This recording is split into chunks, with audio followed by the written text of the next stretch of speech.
तो hi friend, आज मैं और स्मित दोनों गए थे मोबाइल वाले की दुकान पे।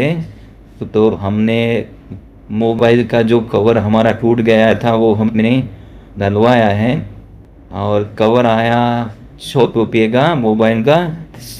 तो हमने मोबाइल का कवर डलवा के हम दोनों अभी जा रहे हैं घर पे।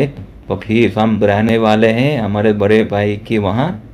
आज वहाँ सत्यनारायण भगवान की कथा रखी हुई है, तो हम आ गए हैं वहाँ उनके घर सत्यनारायण भगवान की कथा सुनने के लिए। संपत्ति सारू બધું છે પણ શું નથી એ નિખાલસતા છે અને એ જ નિખાલસતા ભગવાન અર્પણ કરવાનું ભગવાન પરમાત્માએ સમજાવ્યું। નારદી ભગવાન પાસે નિખાલસતાથી ગયા કે ભગવાનના માણસો દુઃખોથી પીડાય છે, હવે આ જગતના કલ્યાણ માટે માણસના કલ્યાણ માટે તમે કંઈક જાણતા કૃપા કરી મને કહો જેથી આ જગતના લોકોનું કલ્યાણ થાય। કે ભગવાન પરમાત્માએ કહ્યું વિષ્ણુ ભગવાન સ્વરૂપી શક્તિના ભગવાન છે, કથાનો મહિમા સમજાવો। એ કથાનો મહિમા છે કે કથાને જીવનનો ઉતારે કથાના માર્ગે ચાલે ને ભગવાનની ભક્તિ કરે એટલે આપોઆપ એના વિચારમાં મન બદલાય ભક્તિ કરે એના વિચારમાં બદલાવ આવે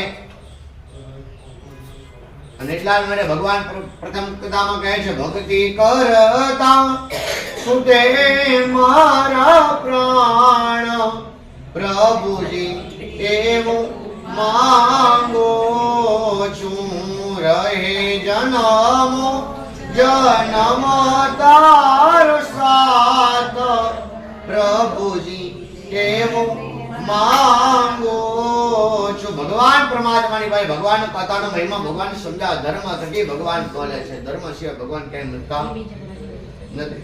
બ્રાહ્મણના મુખે કથા શ્રવણ કર્યા પછી એ કથાને જીવનમાં ઉતાર્યા પછી બ્રાહ્મણ આગળ પ્રસાદ લીધા પછી ભગવાનની ભક્તિ કરી, ભગવાનનો પ્રસાદ લીધા પછી ભગવાનના ગુણગાન ગાવ, ભગવાનની